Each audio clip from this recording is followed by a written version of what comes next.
3 minutes is all it takes to get yourself a good Twitch banner, a good Twitch offline graphic, and some good Twitch panels. I'll show you how I got mine, and I'll show you how to add them to Twitch. Starting with how I got mine, mine came from Fares on Fiverr.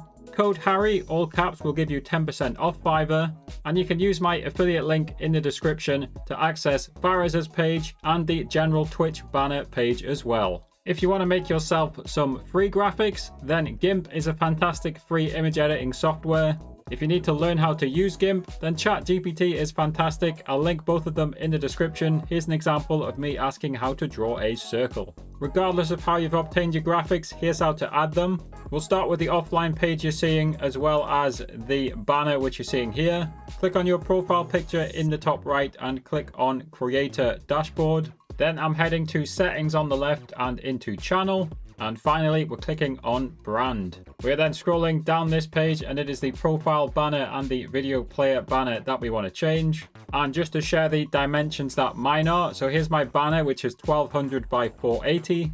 And here's my offline page, which is 1920 by 1080. Finally, my panels are 393 by 143. I don't know why, that's what the Fiverr artist sent me. But the panel size can actually be flexible, so I think he didn't really care that much about the size of them. So speaking of panels, here's how to add your panels. I'm going to click back on my profile picture, go onto Channel. Then I'm going to click onto About, scroll down and click Edit Panels. Now, all you have to do is click on the plus button, add text or image panel. You'll get a new blank box with panel title, image links to, and crucially, add image. So just go ahead and upload your panel here.